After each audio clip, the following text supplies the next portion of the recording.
కడవరి కాలం అనే మా ఆధ్యాత్మిక కార్యక్రమానికి మిమ్మల్ని అందరినీ ఆహ్వానిస్తున్నాం.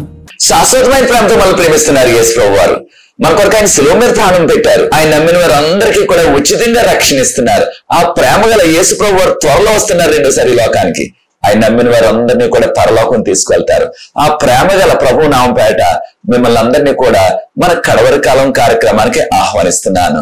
ప్రియ సోదరి సోదరులారా, ఇది నాన్న మరి యొక్క కొత్త అంశాన్ని మనం ప్రారంభిస్తున్నాం.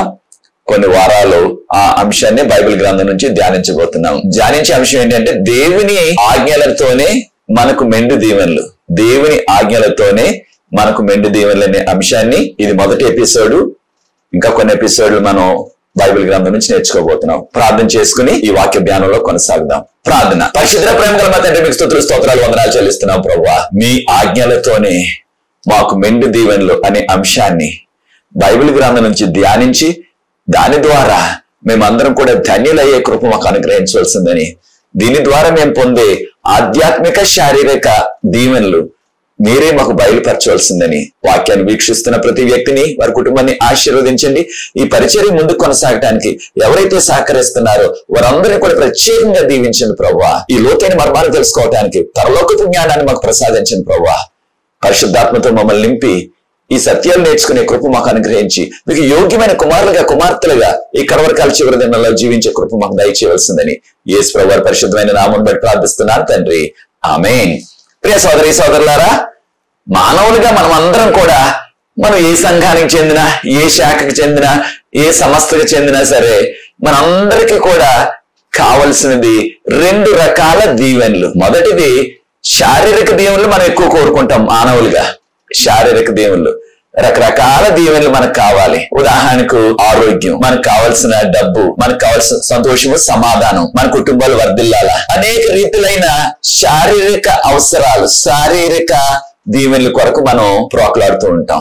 దాని కొరకు ఎక్కువ ప్రార్థిస్తాం. ఎక్కువ ప్రార్థనలు మనం చేసేవి శారీరక అవసరాల కొరకు, శారీరక దీవెనల కొరకు చేస్తా ఉంటాం. దాంతో పాటు మనకి ఆధ్యాత్మిక దీవెనలు కూడా అవసరమే, అది కూడా కావాలి. ప్రతి విశ్వాసి కూడా వారు ఏ సంఘానికి చెందినా సరే కోరుకునేది నాకు నిత్య జీవం కావాలి, పరలోక రాజ్యం కావాలి, నేను ప్రభుతో కలకాలం జీవించాలా అనే ఆశ మనందరికీ ఉన్నది. బైబిల్ గ్రంథం ఎంతో విపులంగా రెండవ రాకడ గురించి, పరలోకం గురించి, నిత్య జీవం గురించి అనేకమైన విషయాలు మనకి బయలుపరుస్తుంది. కనుక మనం అందరం కోరుకునేది ఆ నిత్య జీవం కావాలి, పరలోకం కావాలి. దాంతో పాటు ఈ లోకంలో జీవించినంత కాలం కూడా మనకి శారీరక అవసరాలన్నీ తీరాల. అందరూ కూడా కోరుకుంటున్న దీర్ఘాయువు కూడా కావాలి, మనకి ఎక్కువ కాలం జీవించాలి ఈ లోకంలో అనేది మన కోరిక. ఇవన్నీ కూడా మనకి కలగాలంటే, వీటన్నిటిని కూడా మనం పొందాలంటే దేవుని ఆజ్ఞలతోనే మనకు మెండు దీవెనలు. బైబిల్ గ్రంథం ఎంతో విపులంగా చెప్తుంది ఈ విషయాన్ని. మనకి ఆధ్యాత్మిక దీవెనలు, శారీరక దీవెనలు కూడా. ఇది నాన్న యేసు ప్రభు వారు ఈ లోకంలో ఉన్నప్పుడు మనకి ఈ ఆజ్ఞల విషయం ఏం చెప్పారు అనే విషయాన్ని మనం నేర్చుకోబోతున్నాం. దేనివల్ల అంటే అనేక మంది ఈ దినాల్లో ఆజ్ఞలు మనకి అవసరం లేదు, ఆజ్ఞలు ఆ యూదులకే, ఆ ఇశ్రాయేలీలకే దేవుడు రాసిచ్చారు, మనకు కాదవి, మనం ప్రభు నమ్ముకుంటే సరిపోతుంది అని చాలా మంది అపోహలో ఉన్నారు. అనేక మంది ఆ రీతిగా తలస్తున్నారు.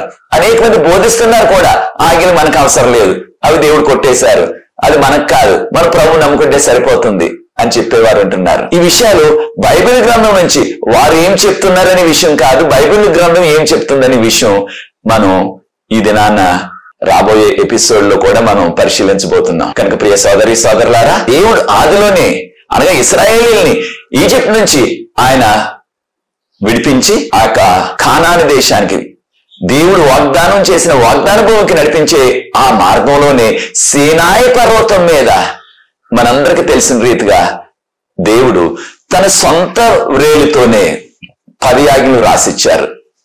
నిర్గమకాండం 31:18 మనందరికీ తెలిసిన రీతిగా బైబిల్ గ్రంథంలో ఉన్న సమస్తం కూడా ఆదికాండం నుంచి ప్రకటన వరకు కూడా అనేక మంది భక్తుల చేత, ప్రవక్తల చేత ప్రభు రాయించారు. ఆయనే ప్రేరేపించి ఆ విషయాలు వారికి బయలుపరిచి రాయించారు పరిశుద్ధాత్మని యొక్క ప్రేరేపణతో. కానీ 10 ఆజ్ఞలు ఆయన సొంత వేలతో రాసిచ్చారు.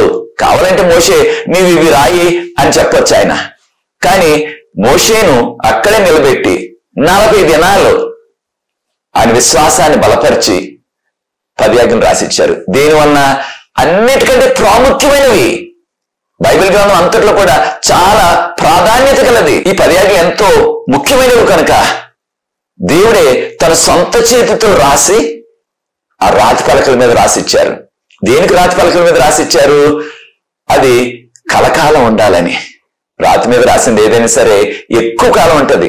ఆ రోజుల్లో చర్మం మీద రాసేవారు, లేదా పెద్ద పెద్ద ఆకుల మీద రాసేవారు. అలా రాసినట్లయితే కొంతకాలంలో అవి గతించిపోతాయి. అవి రాతి పలకల మీద రాశారు, అది నిరంతరం ఉండాలని. అది దేవుని యొక్క కోరిక. యేసుప్రభువు వారు ఈ లోకంలో ఉన్నప్పుడు ఈ యొక్క 10 ఆజ్ఞల విషయంలో ఏమని బోధించారు మనకి, ఆ విషయాలు మనం ఈ దినాన్ని వాక్యంలో నేర్చుకోబోతున్నాం బైబిల్ గ్రంథం నుంచి. ప్రియ సోదరి సోదరులారా, ఈ ఆజ్ఞలను తరచుగా మన భాషలో ధర్మశాస్త్రం అని తర్జుమా చేశారు. కొన్ని సందర్భాల్లో ధర్మశాస్త్రం అంటే మొదటి 5 పుస్తకాలు, బైబిల్ గ్రంథంలో ఉన్న మొదటి 5 పుస్తకాలు, ఆదికాండము, నిర్గమకాండము, లేవీకాండము, సంఖ్యాకాండము, ద్వితీయోపదేశకాండము, ఈ యొక్క 5 పుస్తకాలకి కూడా వర్తిస్తుంది. ఇంగ్లీష్ లో లా అన్నారు, అనగా దాన్ని ధర్మశాస్త్రం అని తర్జుమా చేశారు. అనేక సందర్భాల్లో దేవుడు రాసిచ్చిన ఈ 10 ఆజ్ఞలు కూడా ధర్మశాస్త్రం అనే సంబోధించారు మన భాషలో.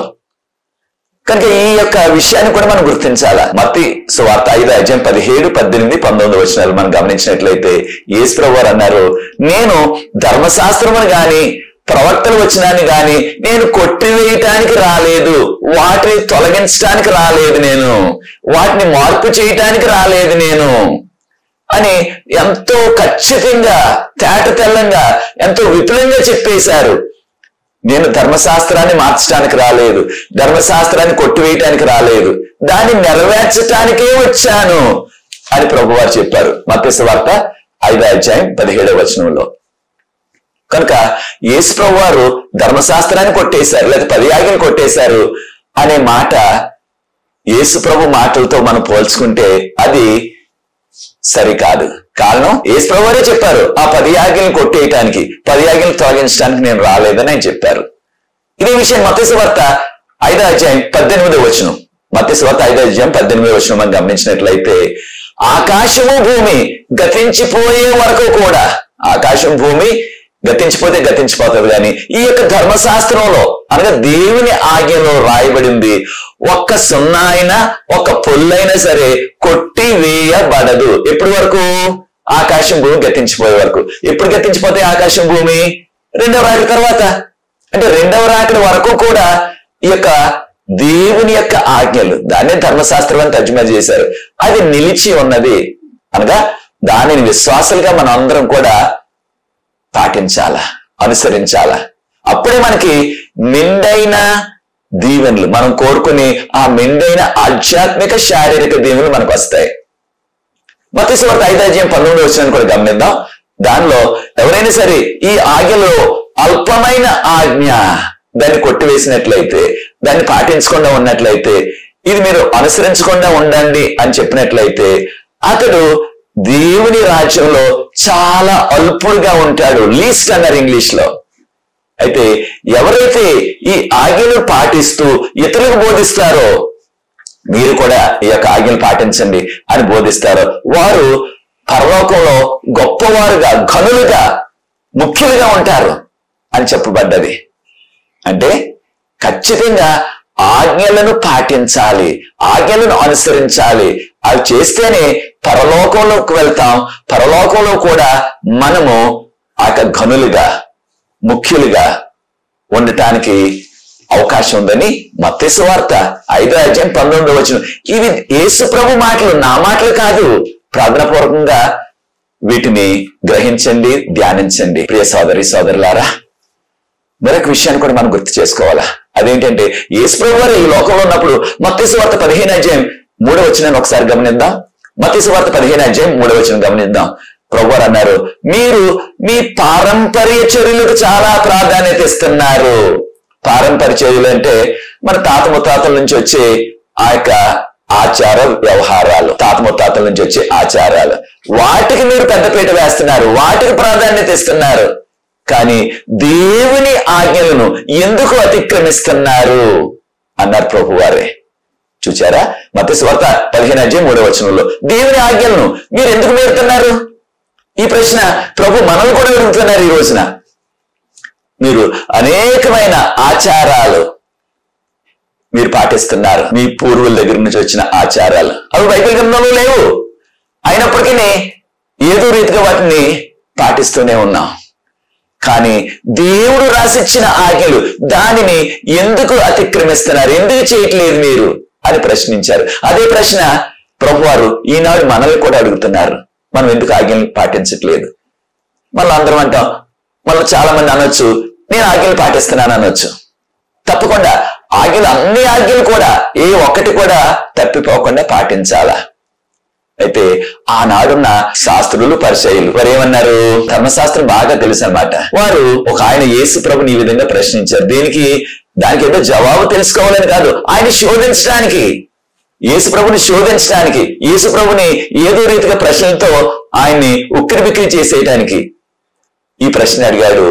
అటు శాస్త్రుల్లో ఒక శాస్త్రి ఏమని, బోధకుడా, ఆజ్ఞలన్నిటిలో ప్రాముఖ్యమైన ఆజ్ఞ, అన్నిటికంటే ముఖ్యమైన ఆజ్ఞ ఏది? అన్నిటికంటే ముఖ్యమైన ఆజ్ఞ అంటే 10 ఆజ్ఞల్లో అన్నిటికంటే ప్రాముఖ్యమైన ఆజ్ఞ ఏది అని ప్రశ్నించారు. ఆ యొక్క బాగా ధర్మశాస్త్రం తెలిసిన పండితుడు అనమాట, యోధా మతంలో పండితుడు ఆయన. యేసు ప్రభువు దానికి జవాబు చెప్పారు. మత్తయి సువార్త 22:37 గమనించినట్లయితే యేసు ప్రభువు వారు అన్నారు, నీ దేవుణ్ణి పూర్ణ హృదయంతో, పూర్ణ ఆత్మతో, పూర్ణ మనస్సుతో ఆయనను ఆరాధించాలా. కనుక ప్రభువారు అన్నారు, యేసు ప్రభువారు అన్నారు, ఇది చాలా ప్రాముఖ్యమైనది, మొదటి ఆజ్ఞ. నీ దేవుణ్ణి పూర్ణ హృదయంతో, పూర్ణ ఆత్మతో, పూర్ణ మనసుతో ఆయన పూజించాలా. ఇది మొదటి ఆజ్ఞ. అలాగే యేసు ప్రభువారు అన్నారు, రెండవ ఆజ్ఞ కూడా ఉన్నది. అదేంటంటే నిన్ను వలె నీ పొరుగు వాణిని ప్రేమించుము. అది కూడా మొదటి ఆజ్ఞ లాంటిదే అని ప్రభువారు చెప్పారు. కనుక ఈ యొక్క ఆజ్ఞలో ప్రాముఖ్యమైనది రెండుగా విభజించారు ప్రభువారే. ఒకటి దేవుని ప్రేమించాలా, రెండోది తోటి మానవులను కూడా ప్రేమించాలా. కనుక నిర్గమకాండం 20వ అధ్యాయంలో 1 నుంచి 17 వరకు ఉన్న వాక్య భాగంలో చూసినట్లయితే, నిర్గమకాండం 20వ అధ్యాయం 1 నుంచి 17 వరకు ఉన్న వాక్య భాగంలో 10 ఆజ్ఞల గురించి చెప్పబడ్డది. 10 ఆజ్ఞలలో మొదటి 4 ఆజ్ఞలు కూడా దేవునికి సంబంధించినవి. దేవుని తప్ప ఇంకెవరిని కూడా, ఆకాశంలో ఉన్న వాటిని కానీ, భూమి మీద ఉన్న వాటిని కానీ, ఈ యొక్క నీటిలో ఉన్న వాటిని కానీ దేనిని నీవు పూజించవద్దు. నమస్కరించడం అని తర్జుమా చేశారు మన భాషలో, అది సరికాదు, పూజించడం అని ఉన్నది. అయితే మనం దేన్ని కూడా పూజించకూడదు. రెండవ ఆజ్ఞ, దేనికి కూడా విగ్రహాలు చేసి పూజించవద్దు విగ్రహాలని. అనగా యేసు ప్రభువు కూడా మనం విగ్రహం చేయకూడదు, ఆయనకి ఆ యొక్క విగ్రహం చేసి పూజించకూడదు. మూడవ ఆజ్ఞ, ఆయన నామాన్ని వ్యర్థంగా మనం వాడకూడదు. ఏదో పొరపాటు చేసేసి, తప్పు పని చేసేసి దేవుడి మీద ప్రమాణం చేస్తున్నాను, నేను చేయలేదు, ఇది ఆ యొక్క తప్పు నుంచి తప్పించుకోవటానికి, మనం చేసిన ఆ యొక్క దొంగతనాన్ని నుంచి తప్పించుకోవటానికి దేవుడి మీద ప్రమాణం చేసేస్తారు కొంతమంది. కనుక అలాగే దేవుని నామాన్ని వ్యర్థంగా ఉచ్చరించలేదు. 3వ ఆజ్ఞ. 4వ ఆజ్ఞ, విశ్రాంతి దినం మనం పరిశుద్ధంగా ఆచరించడానికి జ్ఞాపకం ఉంచుకోను.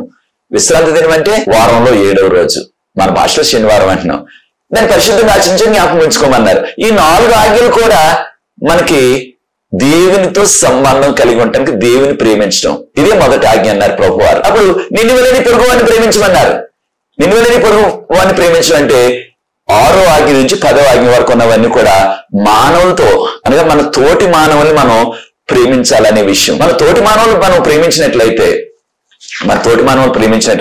మన తల్లిదండ్రులు మనం గౌరవిస్తాం, అది 5వ ఆజ్ఞ. కానీ ఏంటంటే యేసు ప్రభువే చెప్పారు, మత్తయి సువార్త 22వ అధ్యాయం 39-40 వచనాల్లో నిన్ను వలె నీ పొరుగువాన్ని ప్రేమించమన్నారు. మన పొరుగువాన్ని ప్రేమించినట్లయితే మనము 6వ ఆజ్ఞ నరహత్య చేస్తామా? మన పొరుగువాన్ని మనం ప్రేమించినట్లయితే 7వ ఆజ్ఞ వ్యభిచారం చేస్తామా? ఇతరులతో, లేకపోతే ఇతర కుటుంబాలతో, లేకపోతే పొరుగువాని భార్యతో, పొరుగువాని భర్తతో వ్యభిచారం చేస్తామా? ఇతరులను ప్రేమించినట్లయితే మనం చెయ్యం. కారణం ఏంటి? అది మనం ఇతరులు ప్రేమిస్తున్నాం కాబట్టి వారికి ఏ కీడు చేయకూడదు. 8వ ఆజ్ఞ, దొంగతనం చేయకూడదు. మనం ఇతరులు ప్రేమించినట్లయితే మనం ఇతరులు ఏది తీసుకోం మనం. అదే రీతిగా 9వ ఆజ్ఞ, అబద్ధ సాక్ష్యం పలకొద్దు. ఇతరులు ప్రేమించినట్లయితే మనం వారి మీద అబద్ధ సాక్ష్యం ఎలా పలుకుతాం? పలకం మనం. 10వ ఆజ్ఞ, నీ పొరుగువాని దగ్గర దేనిని ఆశించవద్దు. పొరుగువాని భార్యని గాని, పొరుగువాని యొక్క పశువుని గాని దేనిని ఆశించవద్దు. ఈ యొక్క మన దినాల్లో అయితే పొరుగువాని వాహనాలు, పొరుగువాని ఇల్లు, దేనిని ఆశించవద్దు మనం అని ప్రభువారు చెప్తున్నారు. కనుక ఈ రెండు కూడా చాలా ప్రాముఖ్యమైన ఆజ్ఞలు. ఈ విషయాన్ని మనం గుర్తించాలా. అప్పుడు యేసు ప్రభువారు శిష్యులతో మాట్లాడుతూ ఆయన చెప్పిన విషయం చూడండి.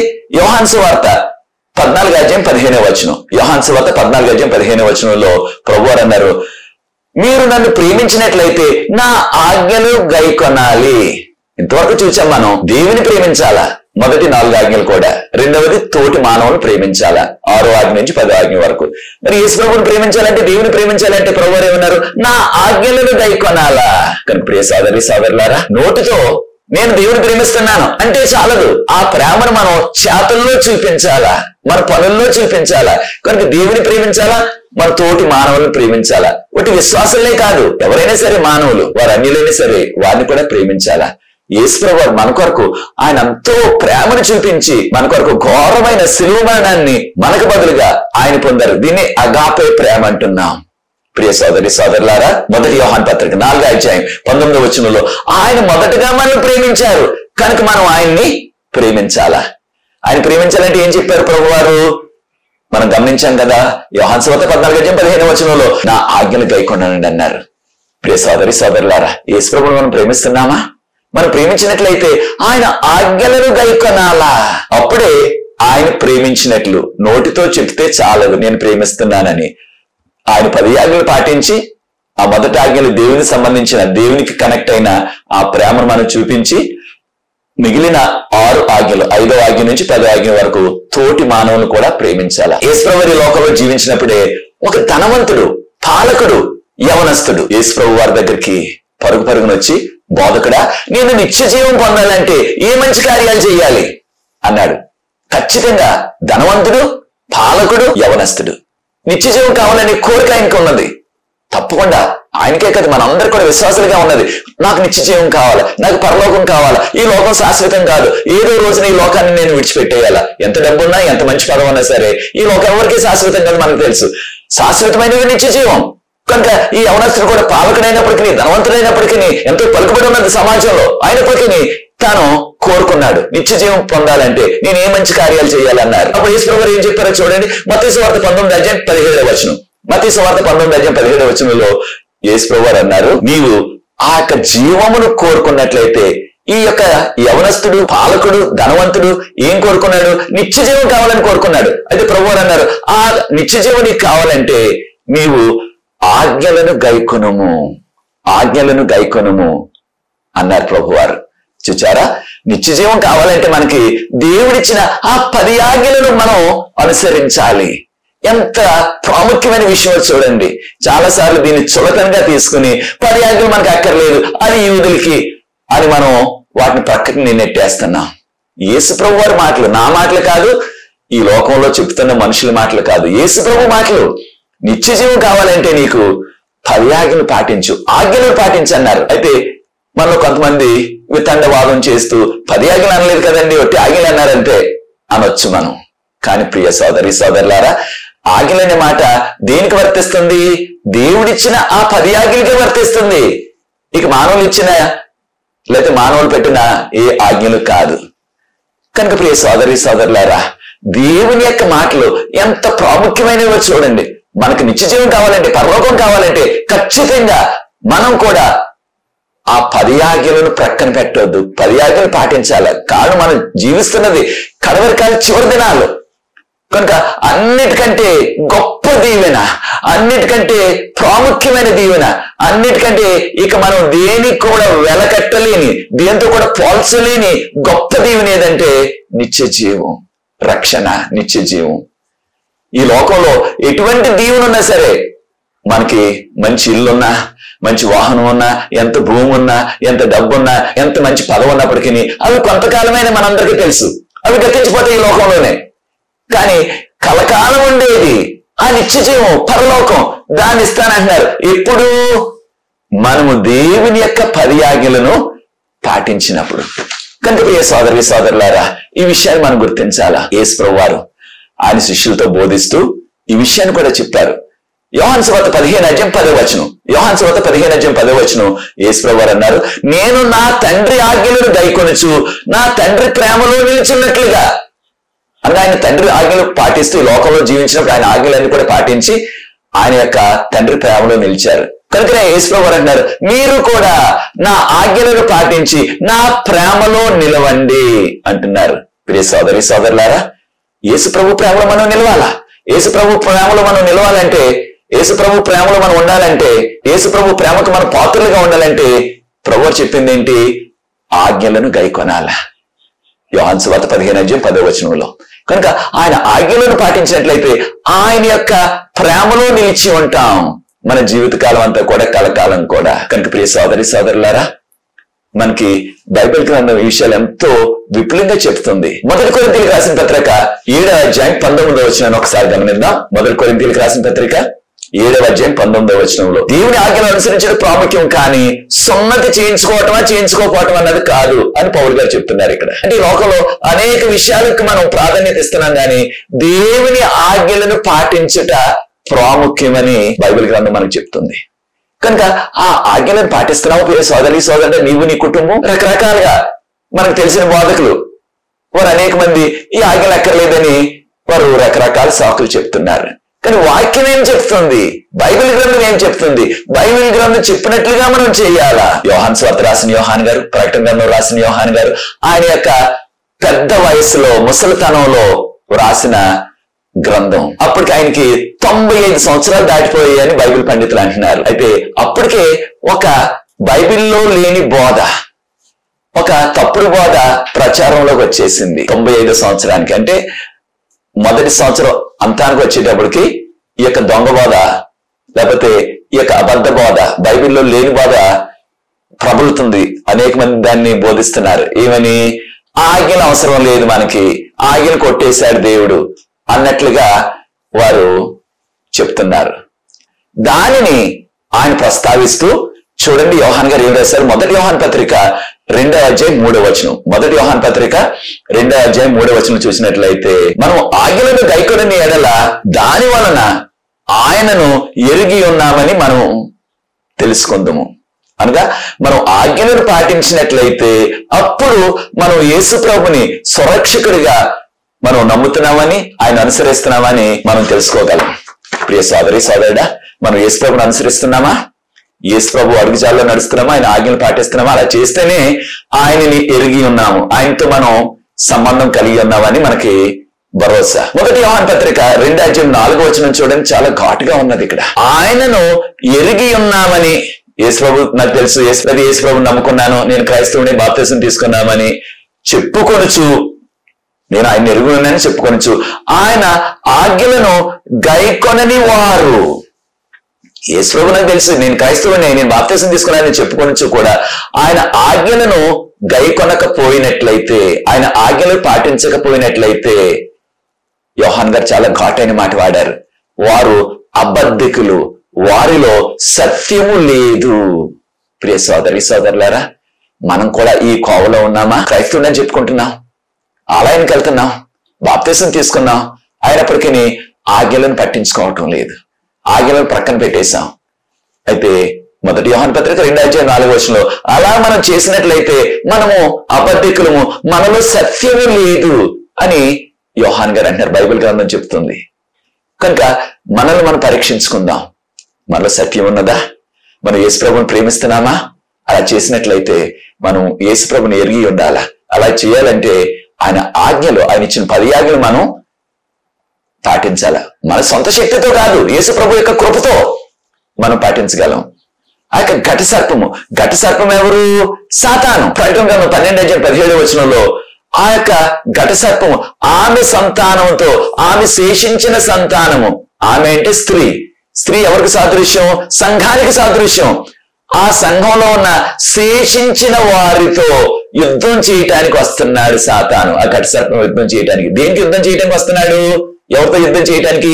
ఆ శేషించిన వారు ఎవరైతే ఆయన ఆజ్ఞలను పాటిస్తూ యేసు యొక్క సాక్ష్యాన్ని కలిగి ఉన్నారో వారి మీదకి యుద్ధం చేయడానికి వస్తున్నాడు అంటున్నారు. ప్రియ సోదరి సోదరులారా, దేవుని యొక్క ఆజ్ఞలు పాటించేవారు ఎడలా సాతానికి అంత ఆగ్రహం ఎందుకు, అంత కోపం ఎందుకు అంటే ఖచ్చితంగా ఆజ్ఞలు పాటించినట్లయితే మనం ఆధ్యాత్మిక దేవుని పొందుతాం. యేసు ప్రభువు వారు ఆ ధనవంతుడికి చెప్పిన రీతిగా పరలోకం మనకు ప్రాప్తిస్తుంది. పరలోకం వెళ్తాం ఒకదే నాన్న ఆయన రెండోసారి వచ్చినప్పుడు. సాతాను గురి ఏమిటంటే మనం పరలోకం వెళ్ళకూడదు, మనం నిత్యజీవం పొందకూడదు అన్నది సాతాను యొక్క పథకం. కనుక సాతాను ఏం చేస్తున్నాడు, ఎవరైతే ఆజ్ఞలు పాటించాలని వారు ప్రయత్నం చేస్తున్నారు, ఎవరైతే ఆజ్ఞలు పాటిస్తున్నారు వారి మీదకి యుద్ధం ప్రకటించేసి వారిని ఏదో రీతిగా నాశనం చేసేయాలనుకుంటున్నాడు. కనుక ఈ విషయాన్ని మనం గుర్తించాలా. సాతాను అంత కోపంగా ఎందుకున్నాడంటే ఆజ్ఞలు పాటించినట్లయితే, ఆజ్ఞలు అనుసరించినట్లయితే మనకి ప్రత్యేకమైన ఆధ్యాత్మిక శారీరక దేవులు కూడా వస్తాయి. అవి మనం పొందకుండా ఉండాలని సాతాను కోరిక. మన ఆజ్ఞలు పాటించకుండా మనల్ని నిరాశ పెట్టేస్తున్నాడు, మనకు అడ్డంకులు తెచ్చేస్తున్నాడు. మనం విశ్వాసులుగా మనం అందరం కూడా అనుదినం కూడా ఏదో విషయంలో ప్రార్థిస్తూ ఉంటాం, తప్పకుండా ప్రార్థిస్తున్నాం. ప్రార్థన జీవితం చాలా ప్రాముఖ్యమే కడవరకాల చివరి దినాల్లో. అయితే మన ప్రార్థనకు జవాబు రావాలంటే ఏం చేయాలి? యోహాన్ గారే చెప్పారు ఆ విషయం కూడా. ఈ యొక్క యోహాను సువార్త రాసిన, ప్రకటన గ్రంథం రాసిన యోహాన్ గారే 1 యోహాను పత్రిక 3:22 మీరు ఆయన ఆజ్ఞలు పాటిస్తున్నారు కనుక మీ ప్రార్థనకు జవాబిస్తున్నారు ఆయన అన్నారు. అనగా మనం ఆజ్ఞలు పాటించినట్లయితే, 10 ఆజ్ఞలు పాటించినట్లయితే మనం చేసే ప్రార్థన స్వార్థంతో చేసే ప్రార్థన కాదు. మనం వివేజ్ఞానిక హృదయంతో మన అవసరాల కొరకు, ఆధ్యాత్మిక ఎదుగుదల కొరకు మనం ఏ ప్రార్థన చేసినప్పటికీ ఆ ప్రార్థనకు జవాబిస్తారు. అయితే చూడండి 1 యోహాను పత్రిక 5:3 యోహాన్ గారు ఏమంటున్నారో చూడండి. దేవుని ఆజ్ఞలు భారమైనవి కావు, దేవుని ఆజ్ఞలు భారమైనవి కావు. ఆయన మన మీద భారం పెట్టడానికి ఇవ్వలేదు ఈ ఆజ్ఞలు. దాని ద్వారా మనం ఆధ్యాత్మిక దీవెనలు, శారీరక దీవెనలు పొందటానికి. ప్రియ సోదరి సోదరులారా, ప్రభు రెండోసారి త్వరగా వస్తున్నారు. ఆయన నమ్ముకున్న వారందరినీ కూడా పరలోకం తీసుకెళ్ళిపోతారు. మనం ఎవరు తీసుకెళ్తారు? భక్తుల్నే తీసుకెళ్తారు, విశ్వాసాలనే తీసుకెళ్తారు.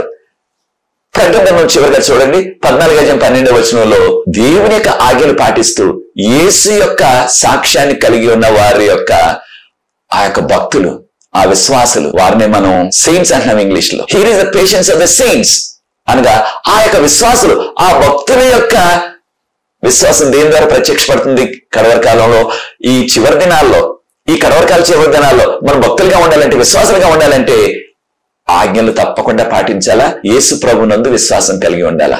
అప్పుడే మనం భక్తులుగా ఉండగలం. అప్పుడు ప్రభు వచ్చినప్పుడు బ్రతుకున్నట్లయితే కొన్ని రెప్పాట్లు మనకు మహిమ శరీరం వస్తుంది, మనం తీసుకెళ్ళిపోతారు. ఒకవేళ మన ప్రభునందు నిద్రించినట్లయితే మహిమ శరీరంతోనే పునరుద్ధానం చెందిస్తారు, మనల్ని పరలోకం తీసుకెళ్తారు. అది కావాలని కోరుకుంటున్నావు ప్రియ సోదరి సోదరులా? అనేకమైన విషయాలు ఇంకా ఉన్నాయి కనుక వచ్చే కార్యక్రమంలో, వచ్చే ఎపిసోడ్లో కూడా దేవుని ఆజ్ఞలతో మనకు మెండైన దీవెనలనే విషయాన్ని మనం బైబిల్ గ్రంథం నుంచి ధ్యానిద్దాం. ప్రార్థన పూర్వకంగా ఈ దేవుని చెప్పిన విషయాలను కూడా ధ్యానించి బైబిల్ గ్రంథంలో ఉన్న వాటిని మనం పాటిద్దాం. దాని ద్వారా ధన్యులవుదాం, నిత్య జీవం పొందుదాం. అది నీ నిర్ణయమైనట్లయితే నాతో ఏకీవించు ప్రియ సోదరి సోదరుడా. ప్రార్థించి ఈ వర్తమానాన్ని ముగిస్తాను. పరిశుద్ధ ప్రేమల మధ్య మీకు స్తుతులు స్తోత్రాలు వందనాలు చెల్లిస్తున్నాం. మీ ఆజ్ఞలను మేము గైకొన్నట్లయితే, మీరు మాకు రాసిచ్చిన ఆజ్ఞలు మేము పాటించినట్లయితే మాకు నిత్యజీవం వస్తుందని ప్రభువా మీరే చెప్పారు. మీకు వందనాలు చెల్లిస్తాం. మిమ్మల్ని ప్రేమించాలంటే మీ ఆజ్ఞలు గైకొనాలన్నారు. మిమ్మల్ని ప్రేమిస్తూ మీకు యోగ్యమైన కుమారులుగా కుమార్తెలుగా జీవించే కృప మాకు అందరికీ అనుగ్రహించమని, ఈ పరిచర్య ముందు కొనసాగడానికి ఎవరైతే సహకరిస్తున్న వారందరూ ప్రత్యేకంగా దీవించవలసిందని యేసు ప్రభువు పరిశుద్ధమైన నామమును బట్టి ప్రార్థిస్తున్నాను తండ్రి, ఆమేన్. ప్రియ సోదరి సోదరులారా, ప్రభు మిమ్మల్ని ప్రేరేపించినట్లయితే ఈ పరిచర్య ముందు కొనసాగడానికి మీరు కూడా ఈ పరిచర్యలో పాలుభాగస్తులు అవ్వండి. తెర మీద వచ్చిన నంబర్కి నన్ను సంప్రదించినట్లయితే ఆ వివరాలు మీకు అందిస్తాం. ఎటువంటి ప్రార్థన అవసరం ఉన్నప్పటికీ మాతో పంచుకోండి. మనకి ప్రార్థన బృందం ఉన్నది. ప్రతి సాయంత్రం కూడా విజ్ఞాపన ప్రార్థన చేస్తున్నాం. అనేకమైన జవాబులు ప్రవేశిస్తున్నారు. ఈ అవకాశాన్ని మీరు కూడా సద్వినియోగం చేసుకోండి. మరికొన్ని విషయాలు బైబిల్ గ్రంథం నుంచి నేర్చుకుందాం. God bless you.